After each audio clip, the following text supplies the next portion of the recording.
So let's start with this new perspectives development in a social consciousness, so to say. We call it social development of consciousness. And today we invited Devdip Ganguli, who is the ashramite who was educated in the ashram school and is now teaching Sri Aurobindo's social and political thought in ashram and other institutions in India, such as Gnostic Center. He has a wonderful course there on human cycle and the ideal of human unity. So today I would like to invite him to talk to us on these two major social works of Sri Aurobindo, which are very significant and important for our understanding of the development and the future of humanity. We will have 40 minutes of presentation and 20 minutes for questions and answers at the end. So please, Devdip, please take Yes, thank you. Thank you, Vladimir. So in case in the course of the presentation, if there is a thought or a question which occurs to any of the attendees, I mean, they're welcome to to put the question out, and I'll either address it straight away or take it up at the end. Vladimir, can the attendees post the questions? How yes, can they? Yes, please. You can put your questions into question and answer section, or better to that section rather than into the chat. Yeah. So right. Yeah. Right. So I'll pick up the questions from there. All right. So good evening, good morning. Now, we commonly associate spirituality with individual self-perfection and transcendence. And one of the most important characteristics of Sri Aurobindo's approach to yoga, what we term as the integral yoga, is that it embraces all the various aspects of existence. And so life is made a part of the province, the field of practice. And so this collective, the collective aspect of human existence is often ignored in spiritual traditions because the entire focus is on individual transcendence. Though there have been attempts, of course, in the past to try and arrive at some kind of, say, spiritual communal living, there have been attempts to transform or work upon certain sections of society. But it's important to understand that a spiritual transformation of the collective as a whole is an idea which is a radical contribution of Sri Aurobindo. And so the individual on one hand and the collective on the other hand, both form an important parallel, two sides of the coin, so to say. If we look at Sri Aurobindo's life himself, if we look at Sri Aurobindo's life, we see clearly that he begins his career, so to say, by launching himself. So there's an initial period of after he returns to India, he's studying, he's at Baroda, he's teaching, he's part of the king's administration, Maharaja's administration. And then he joins the political movement and becomes one of the most important personalities in the first decade of the 20th century. And he writes some very powerful pieces which play a crucial role in waking up something in the general consciousness of the people. And so his first major activity publicly is in the political sphere. Subsequently, when he comes to Pondicherry and, so to say, retires from active life, he's still very engaged with what is happening in the world outside. He is still following closely. He interacts with a few prominent personalities. He writes about social and political philosophy and ideas. And later, when the Second World War and the movement of the independence of India moves towards fruition, we see both from his from his writings, but also through his conversations with disciples, that he's keeping track of what is happening, he's following up, and he's even participating in an occult yogic way in the movements of the world. So Sri Aurobindo's notion of spirituality is not merely an individual perfection, but something that encompasses the totality of the human race. And so, two works of Sri Aurobindo, two books, are, we can say, the principal works of social and political philosophy. They are called The Human Cycle and The Ideal of Human Unity. And these books were written about a century ago, between 1915 and 1918. Interestingly, when the First World War was taking place. And so at a time of great churning of the world, when Sri Aurobindo writes these texts based in Pondicherry here. And what's interesting about both of these works is that they seek to give us a certain understanding of the world which is based on a deeper vision of things. A common mistake that people make is to confuse politics and political philosophy or social philosophy. We are, of course, not interested in the politics of the present or the politics of the past. What we want to understand is a key to decipher the play of forces that lead the collective existence in the direction that it is going. So, one important hallmark of both these texts is that they insist on a cosmic, detached, wide view of existence. Though there are examples which are contemporary, there are examples from history, but really Sri Aurobindo's perspective is universal. So we stand back from the present moment, we stand back from the superficial play of news and events, and we try to trace broad spectrum of the progression of human life, the course of human life over centuries, over millennia. And the attempt is to try and understand where is it coming from, what is happening now, and where is it going. And so Sri Aurobindo's vision of social and political philosophy is rooted in his approach to the idea of evolution.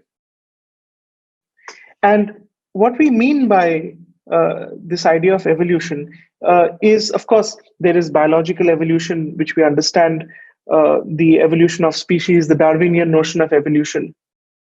In spiritual traditions, we understand the evolution of the individual, the progressive growth of the individual through lives, through experiences.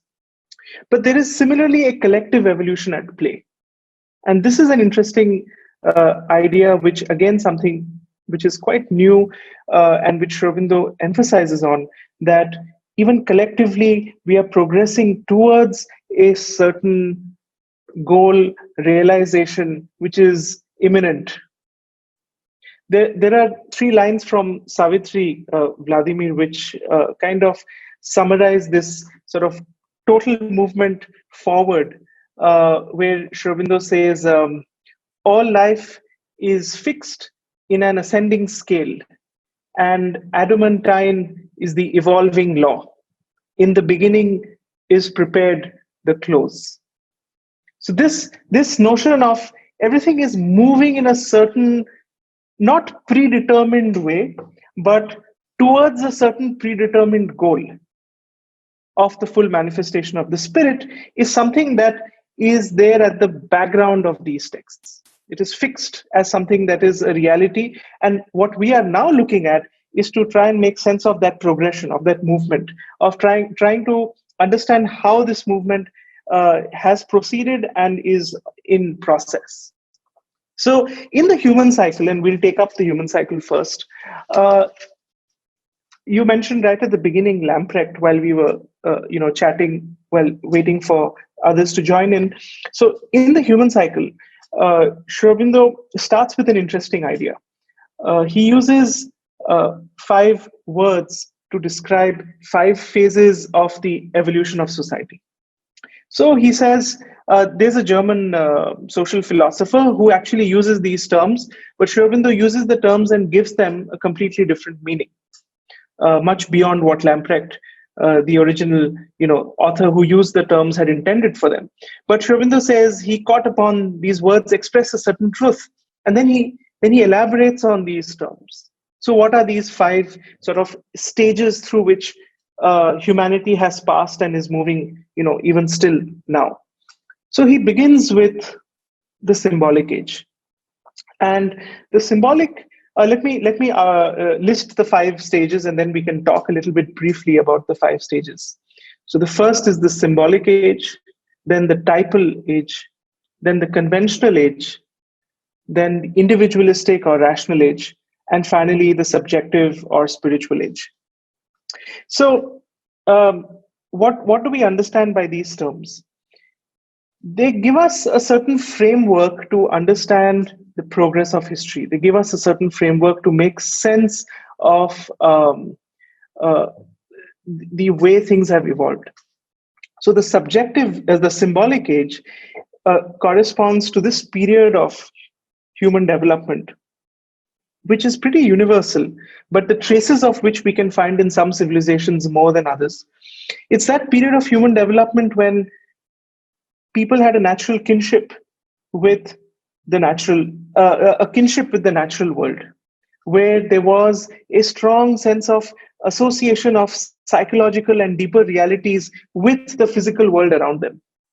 So much so that the natural world became symbolic of something much deeper. And what is interesting about the symbolic age is that it's interesting that so many traditions refer to an esoteric past. In India, we have the Vedic age. In China, we have this reference to the wise rulers, the wise sages. In Greece, you have the reference to the Elysian mysteries. And many traditions preserve a memory of this age, which was somehow, they were led by people who had access to profounder wisdom. Not that everybody who lived at that point of time had access to this knowledge, but there were some who did, and they set the course of society. So this idea of a certain progressive, a seed which was planted right at the beginning of the social cycle, which then evolves and develops.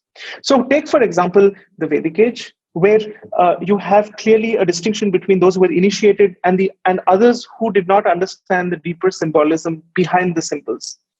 So the fire, the yajna, sacrifice of the fire.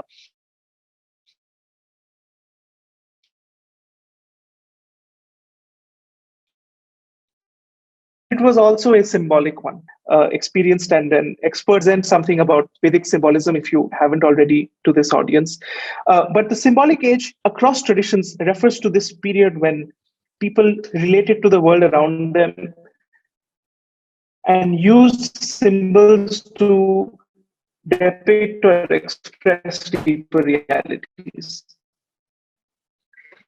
Gradually, the symbolic age begins to crystallize into the typal age. And so the typal age refers to a period where social structures start to form and more concrete habits, ideas begin to take shape. And the typal age is also when many of the time when a lot of directions were given to society on the basis of rules. When these directions, when these guidelines become fixed and rigid and dogmatic, we land into the conventional age.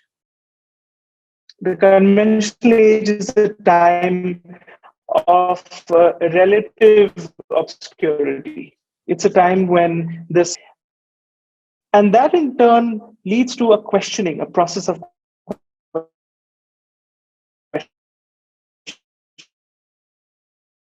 and the age of individualism begins. The individualistic age begins questioning those conventions in the hope of finding something truer, not necessarily behind the form, but looking forward.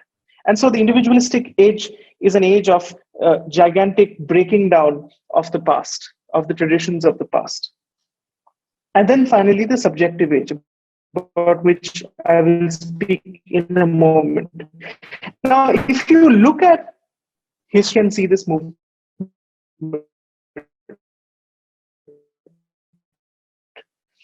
we can see a movement of loose organic societies gradually forming into more those civilizations, and then the age of questioning, the age of reason, the age of Luther in Europe, of the Renaissance and the Reformation and the Enlightenment, the age of reason. This brings in a sense of active questioning of the past, but still a confusion as to what do you replace it with. So you have a certain tradition which gives a certain anchor to society, but now that anchor is no longer relevant to the time. So you break those traditions. What do you replace it with? And so the last 300 or 400 years have been a process of breaking of past traditions and the establishing of a new norms of society based on reason, based on thought. The very language that we are using, the sort of syntax, the way that we express ourselves today, is so much influenced by the fact that we are born in this present time, a few centuries after the age of reason and enlightenment and so on. Because we think in a certain structured manner, which is very much a product of our time. And this would not be how people, say, 2,000 years ago would approach the understanding of things. And so this is a tremendous advantage, but it's also a disadvantage because our notion of reality gets cut up into boxes. And the individualistic age leads to ordering of society, a tremendous stress on equality, on liberty, on universal rights, and so on. The difficulty comes in when it is not sure of what its goal is or what its aim is.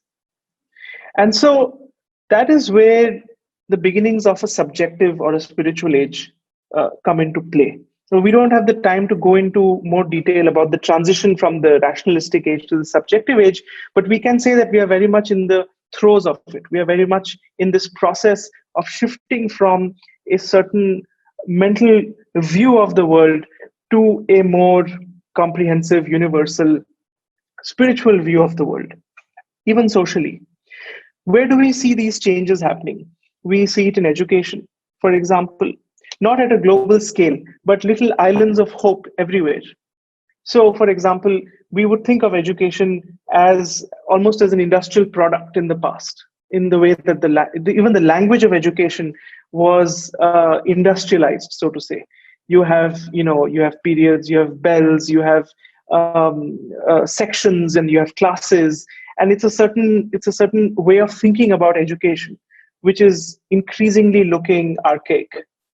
A subjective approach to education focuses on the individual, on the experience of the individual, on the deeper development of the individual. We see examples of subjectivism, of this movement towards recognition of the individual as something beyond just the mental being. We see it in art, we see it in literature, we even see it in popular culture. For example, in movies, and it's everywhere if you look for it. In books, in the number of people who are striving to think about their lives differently from just the old, what Aurobindo calls the human edition of the animal round, not just growing up, education, growing up, marrying, having children, providing for them, living, dying. That's a cycle which people are thinking more deeply about. And so the 5 stages of the human cycle give us a certain framework in which to make sense of the past as well as what we are going through today. Now, the word society in Sanskrit is very interesting. It's samaj. And Samaj, if we go to the root of the word, Sam is together, and Aj is to move, to fight, to go forward. So Samaj is essentially moving forward together. That is what society is meant to be. And there are two ways of understanding this moving forward together. There is a Samaj which is based on the principle of division, and there is a Samaj which is based on the principle of unity. Society based on the principle of division is moving together while being in conflict with each other. So we move together, but there is a race, there is a competition. There's in society there's a wanting to get to the top of dominating, of conflict. And there is a Samaj or a society based on unity. What do we understand by unity? So here I would like to transition to the next major writing of Aurobindo, which is the ideal of human unity. And the ideal of human unity takes up the question of course, as the title suggests, human unity as a whole. And so the question comes up, the largest unity that we can think about in a collective sense is humanity as a whole. And so how do we arrive at the goal of human unity is what this text takes up. So let's go back to the idea of Samaj. So Samaj based on division is what we see, of course, the common experience of life is this. Competition within societies, among nations, among continents. All this is part of the conflict in which we are all a part of, whether we like it or not, whether we are conscious of it or not. And then there is society based on unity, based on a sense of union. But there is a common mistake that is made by the mind. It confuses unity with uniformity. Now, what is the distinction between unity and uniformity? So at the level of the mind, when we think about union or coming together, we often mistake that with being similar, being the same. So if a group of people are united, it means somehow that they are of the same kind. But certainly human unity cannot mean that we will all become the same. Certainly it cannot mean that we will embrace a common culture, which can only be the culture of the lowest common denominator. That is not what we understand by unity. So the ideal of human unity, the text makes this clear distinction between uniformity and a deeper unity. And so how does it, let me present to you in brief the thesis of the ideal of human unity, really in very brief, because we are trying to do something very ambitious today by covering these two texts in 40 minutes. So the first thing to understand about the ideal of human unity is that it traces the development of social aggregates. And so we start from the very beginning and we look at how the first social aggregates were formed. So you had small tribes or clans, groups of people coming together, and society organized itself organically, which means that there was no clear hierarchy of leadership right from the beginning. It was more organic, in the same way that you can think of how, in a certain sense, how companies can grow today. You have a small company, you have a certain number of people, it's more organic. Yes, there is somebody, of course, there is a head, there is someone leading, but it's the movement is more fluid. As the aggregate grows and expands, it becomes more structured. And so we can look at the development of social aggregates broadly in three stages. The first stage is this loose organic unities. In India, for those of you who are familiar with Indian history, you have the Mahajanapada period, which is roughly in the 6th century BCE, when you had lots of different republics, lots of different states, each of them very vibrant, each of them with their own identity, even though they were all part of the larger Indian identity loosely, culturally, but politically very separate states. And these organic entities gradually began to coalesce. So again, in the West, you have a similar example.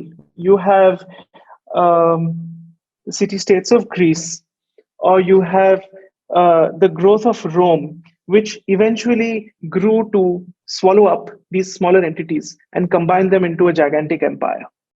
And something similar happens in India, and interestingly, something similar happens in China, with the Qin dynasty coming in and taking over 5 or 6 different states and forcing them, combining them into some sort of larger empire. And so there is a common movement, and interestingly, even time-wise, it's happening at similar moments in history. So if you look at the pinnacle of the Greek city-states, it's around the 5th, 6th, 7th centuries BCE, which is also when in India you have a lot of an explosion of philosophical thinkers, an explosion of art and culture. And the process of centralization and empire building starts around the second centuries BCE. And again, it's the same thing, both in the West, in the East. And so there's a common trend that we see happening. And what is the advantage of these empires? Well, firstly, they are secure. They provide more stability. There is less conflict, less war, as long as the empire is strong and able to hold everyone together. The disadvantage is that there is less individuality. So if you look at from a cultural perspective, the city-states of Greece were a lot more interesting philosophically, culturally, artistically than the Romans were. But the Greeks without the Romans would not have survived. Their legacy, their art, and their culture would not have spread and become so much synonymous with the Western world if there was not some movement of assimilation.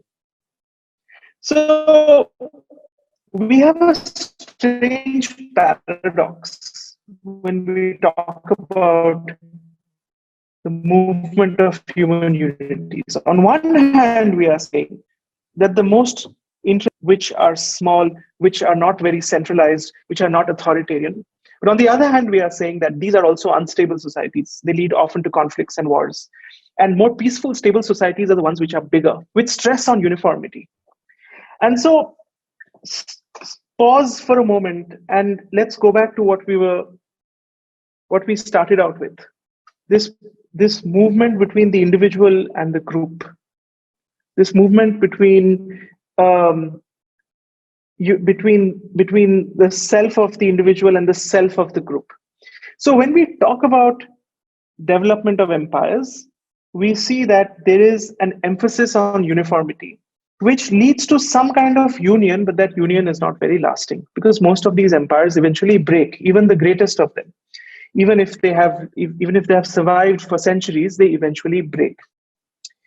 The next major social aggregate is the nation.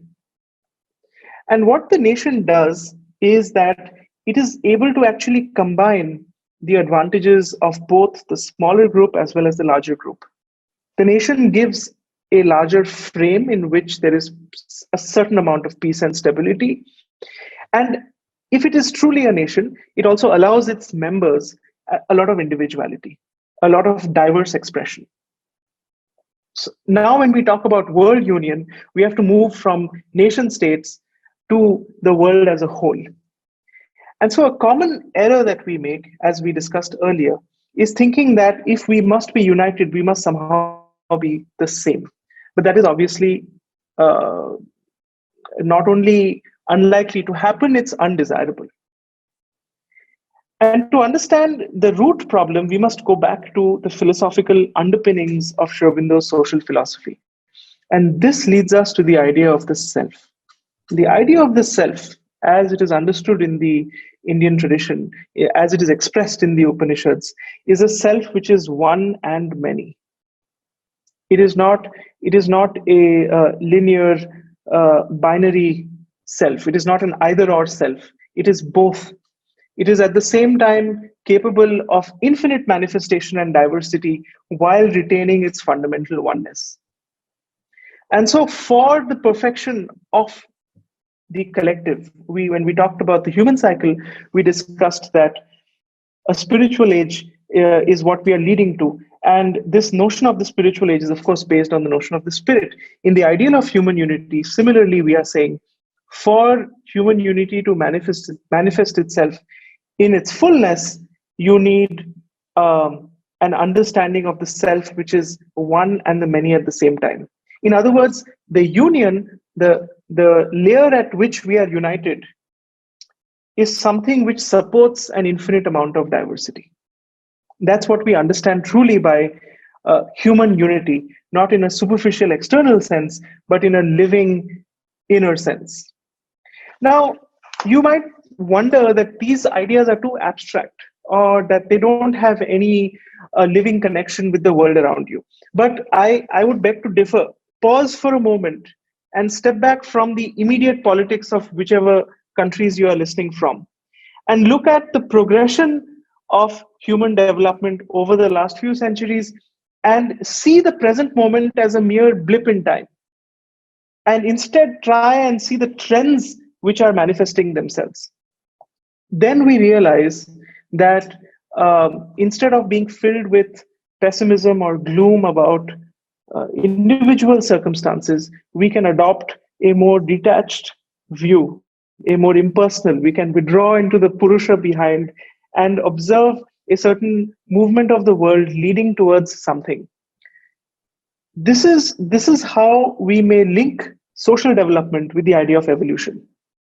That even what appears to us to be momentarily a problem or a disaster or a conflict is ultimately something that needs to be worked out, something that needs to be fitted into the entire scheme before you can have a fullness of realization.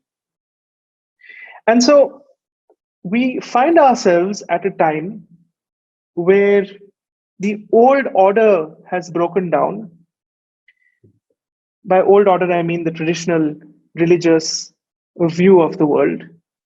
The rational order which replaced it is insufficient. It does not. It is not a perfect replacement, and the spiritual truth which we may perceive is not yet a reality. And so we are in fact stuck neither in the sort of certainties of the past, nor do we live in the realizations of the future. And that really is pretty much a summation of the human condition.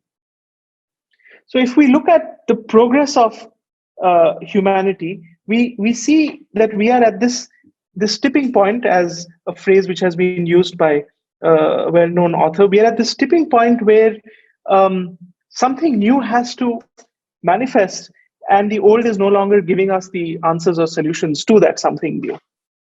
And so I would argue that instead of being consumed by the immediate problems of the present or the immediate play of politics and the play of news around us, step back and try and see the larger forces at work. And that's what Aurobindo's two books that we discussed, that's what they help us to do. They give us a certain key in which to understand the broader forces at work. And that enables a more complete understanding of what's happening around us. So there are many other ideas, of course, in the two texts which we can explore. But I think that to start with, this is an adequate sort of introduction. And the last 5 minutes that I have, what I would do is to share with you an interesting idea that we see in the human cycle at the end when he talks about spiritual age of society. A common misunderstanding that people have when we use the word spiritual is to confuse it with religious. So when we say a spiritual age of society, we often look back at the past and we imagine that it would be a coming back of some form of religion that we may have an attachment to. Aurobindo's notion of the spiritual age is very different from any religious understanding of the term. This is very important to get a grip on. In fact, he goes so far as to say that in a spiritual age, one of the hallmarks of the spiritual age is freedom. What do we understand by freedom? Not freedom simply in the sense of I will do whatever I want, but freedom to explore every idea, the freedom to to truly become who we are meant to be, even if that means going against the grain. What I mean by that is, he says in one place, the spiritual age gives this freedom to humanity, even to deny a truth of the spiritual age, such as the spirit itself, if it is sincere, provided it is sincere, because all sincere seeking ultimately leads to the realization of a larger truth. These are, of course, I'm paraphrasing this idea. These are not his words. So, when we speak about a spiritual age of humanity, what we mean is a realization of something that is not dependent on any external religious form, a realization of something that is deep rooted within each individual, regardless of race or gender or country or political belief or any other categorization that we make. And that unity at that level is what can lead us to a more perfected society and a more harmonious and united world. So these are, to me, very exciting ideas, because they give us a sense of what we need to work towards, not just individually but also collectively. And a lot of things appear to make sense when we see it from this perspective. So, Vladimir, I am 4 minutes short of 40 minutes, but I think this is a good place to take questions and then see how we go. Wonderful. Thank you, Devdip, for this beautiful exposition. You gave us a sense of this developmental paradigm or vision of Sri Aurobindo. And there are several questions here. Of course, I have my own, but I will put them in. I will start with the questions which are available here. I will start from the bottom up. Religion of humanity equals spiritual age of humanity? It's a question. Yeah, that's a very good question, actually.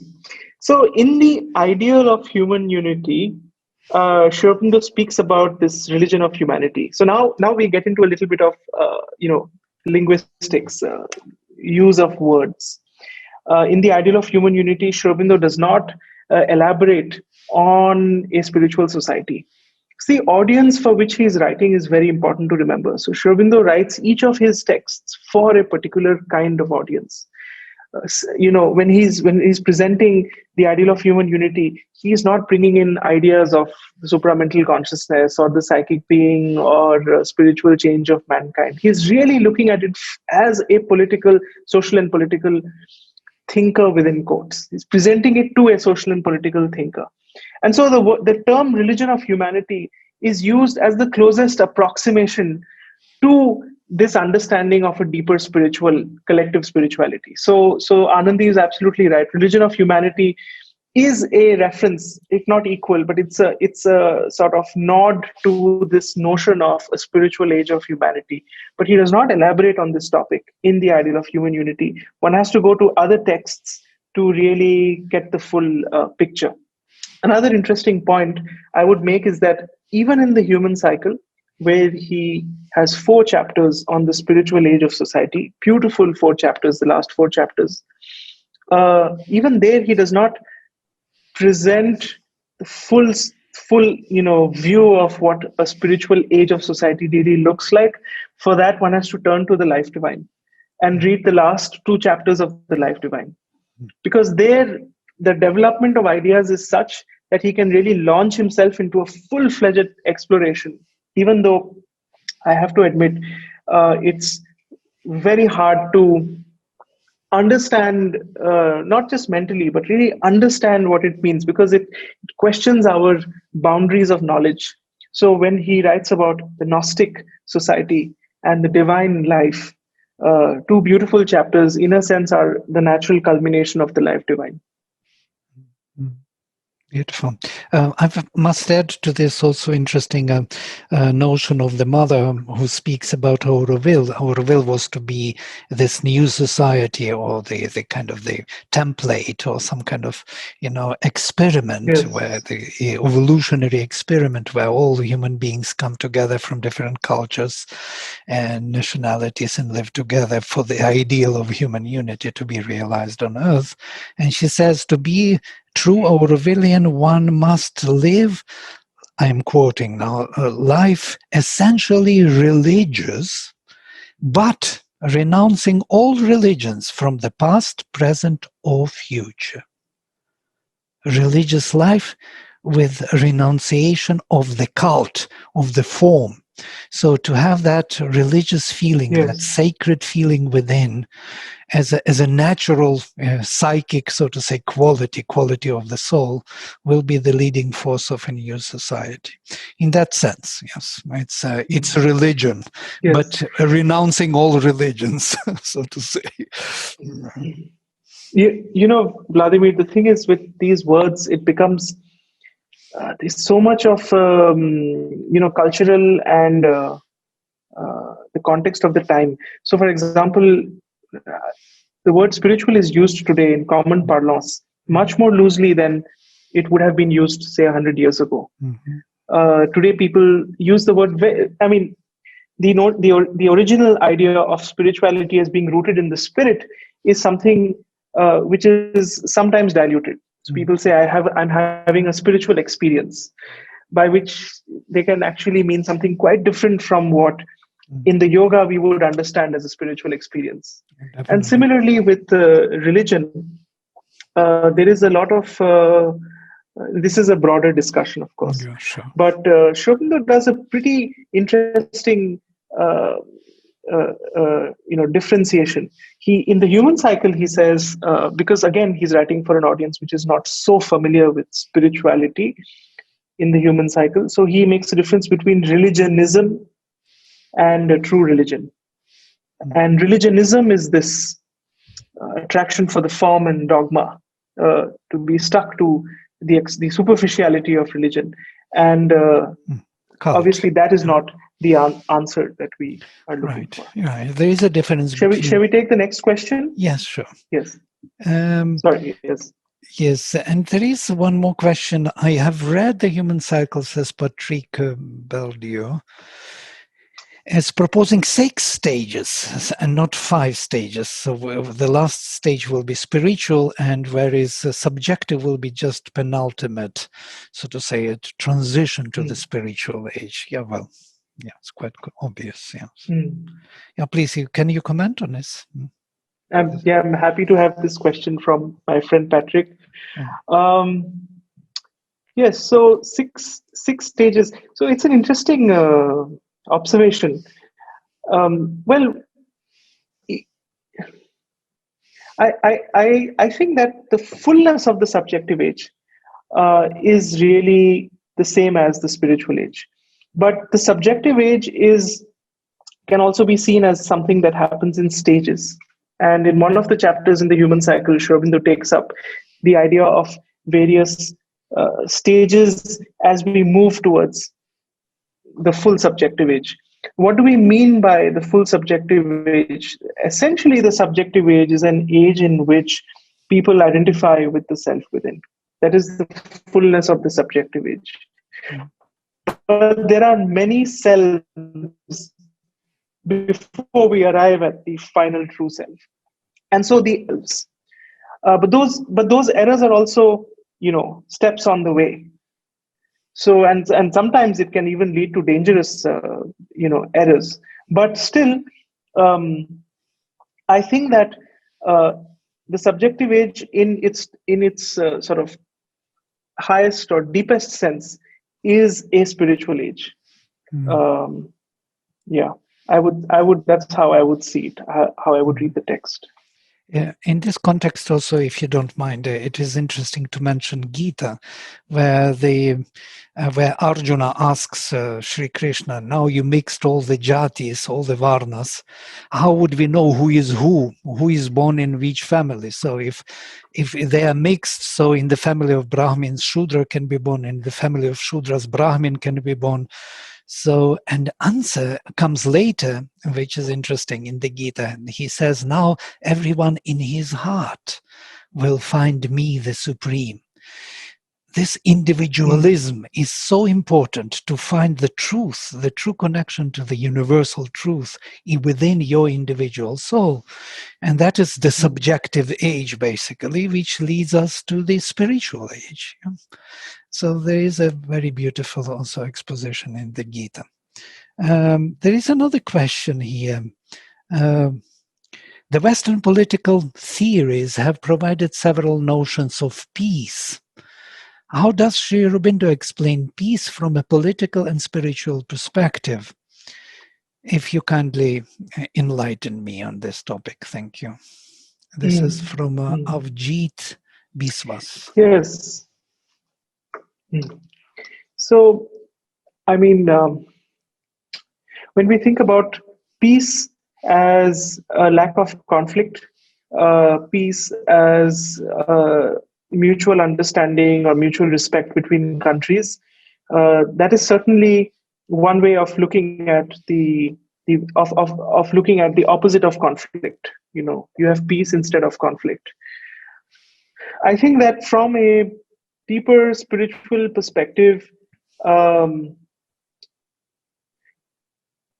stress would be on union rather than peace, because peace is an outcome of something. And if we focus on the outcome rather than the fundamental root cause of the problem, then we will always be struggling, because we're always trying to address the symptom rather than the underlying root problem. The root problem is this notion of division, this notion of a separation from this true self, both of the individual and of the collectivity. And so I would say that Sri Aurobindo's approach to this notion, to the idea of peace, would be, if you solve the fundamental problem, you will have peace, and much more than just peace. But if we approach the problem from the other end, well, I'm not saying it is futile. It has its place, and sometimes the external structures can play an important role in furthering this objective, but it is not the real solution. Thank you. There is one phrase from the mother: first victory, then peace. Victory is to be first. You can't bring peace without victory. That won't be a peace. It would be something else. Yes. It will be a deficient peace of some kind. There is another question I think we missed a question. Yes. Yes, Jai Prakash does. Is the present education system contributing to social transformation? Please answer with the example in context of Sri Aurobindo's social philosophy. Yeah, so it depends on what we mean by social transformation. And there are lots of social transformations happening. I mean, in a more in the ordinary parlance, like lots of different changes happening in society, lots of all kinds of gaps and inequalities being addressed. And I think a lot of progress has been made over the last few hundred years in these domains. The stress on liberty, the stress on equality, and of course, to some extent, the education system, by talking about these ideas and by emphasizing the importance of these ideas, plays a role. But if we understand social transformation in the sense of a change of human consciousness, well, then whatever is happening in spite of the system and not because of it. Or happening because of it, but in a perverse sense, in a sort of ironic sense, that you're so frustrated with it that you look for something else and you chance upon a greater truth or a greater knowledge. So it's certainly not something which is encouraging it fully. And this is of course a challenge of our age, how do we have an education which inculcates this aspiration for something deeper, without it becoming religious, without it becoming dogmatic? So this is something that I think more and more people are asking themselves, and I think a lot of people are trying to experiment. And to here in Pondicherry, this has been the heart and soul of the ashram school.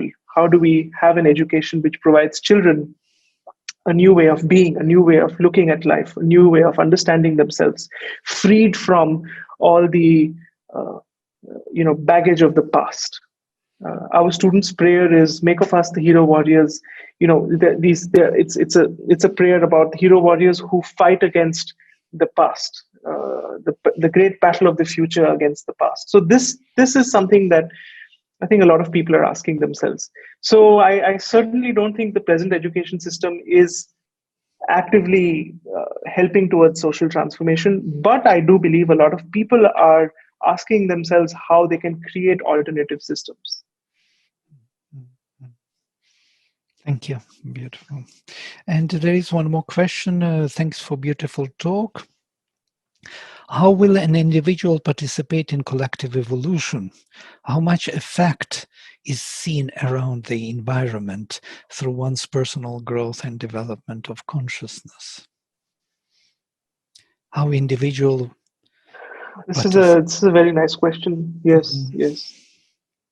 So how will an individual participate in collective evolution? So I would say first and foremost by working on themselves. When the individual grows and progresses and evolves, the effect of it is much more powerful than we imagine in the collectivity around us. And so when we say how much effect is seen around the environment through one's personal growth, I would say it is not in a limited rational sense. It is not as if today I am peaceful, so everybody around me is peaceful. Not in that sense. But every time there is a victory within, every time there is an obstacle which has been overcome within, it creates something in the total sum of the atmosphere. It adds something to the totality of the work that has to be done. An addition or contribution to the development of the collective. And one underestimates the power of one individual. There is a line in Sri Aurobindo's magnum opus, Savitri, even one man's surrender can save the world. This idea of an individual transformation with dramatic or radical effects on the collectivity. So the best way of participating is in doing it oneself. And there is no other way, basically, to do it.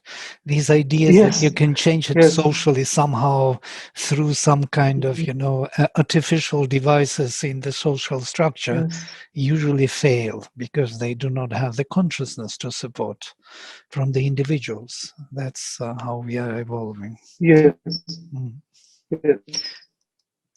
There are more questions here. And also, Vladimir, each one does what they can. Sorry. Yeah, please go ahead. Yeah, I think there was I was just saying that each one must do what they can do at the best of themselves. So I mean, while we are saying that the best way of helping the totality is to work it in any limited way, play their important role and part. It's just that if we want to understand the root problem, or if we want to solve the root cause, then it's an inner work and there's no other solution. There is there is an interesting idea which Aurobindo develops in his social thought, is this work between individual and society, social structure. So society is always kind of keeping the equilibrium of some kind. It is very conventional or rather conservatory. It's conservating everything, all the changes, and keeps up with certain laws. But individual is always disturbing the equilibrium, always coming out, always breaking the rules, and modifies that equilibrium constantly. So there is a dialectical development between the individual who is making changes within the social structure, which is keeping them, so to say, holding them to a certain extent. So this dialectical development is taking place. But the change is taking place only through individual effort, only through individual development Yes. and need. Yes. Yes. This is the unique thought of Sri Aurobindo, by the way. That even though there are many places which we are quoting from Human Cycle for Auroville also, because we had an idea in Auroville of some kind of social consciousness and development of social consciousness, which is very difficult to address. How could that social consciousness be developed if individuals are not doing the work? So the social consciousness is Absolutely. the sum of individuals' efforts. It is being created on the individual opening to the truth, and there is no social opening to the truth. It's very difficult to create unless individuals are there. Yes. So it's a very interesting topic. Yes, there are more questions. Knowing that the world works in paradoxes, can there ever be a clear emergence of a transformed society, and how does it translate in this world?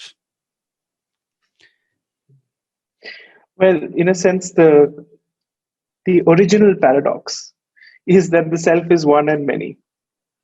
And really the essential problem of existence is that we are not able to reconcile these two truths.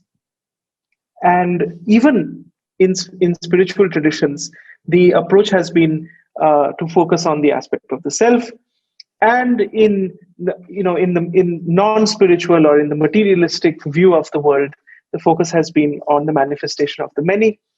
And in a sense, all life, all yoga, all evolution and progress is to arrive at this reconciliation of being rooted in the self and seeing that self as manifesting as many.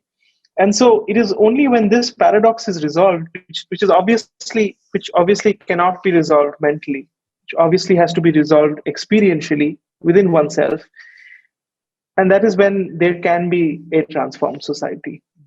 And all these opposites that we are dealing with, individual versus group, unity versus uniformity, all of that finds its reconciliation when it has been based on that fundamental experience. Right. And that has been the message of so many spiritual traditions also. Beautiful. Yeah. That's the uniqueness of this individual supreme in the supreme environment in which it can see itself in everything, yes. and everything in oneself and everybody in oneself. That unity, yes.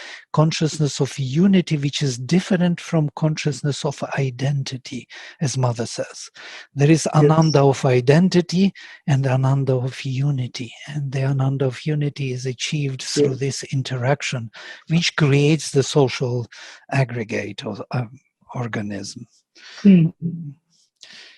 One of the most interesting things about Sri Aurobindo's writings on social and political philosophy, even about spirituality, is how he sees each part of the totality playing an important role. So when Sri Aurobindo, for example, reconciles spirit and matter, he's also reconciling East and West. He reconciles different traditions. He reconciles this idea of a unity of knowledge, of not just of experience, but also unity of knowledge, of unity of truth, is something which has this touch of tremendous wideness, tremendous. I don't know.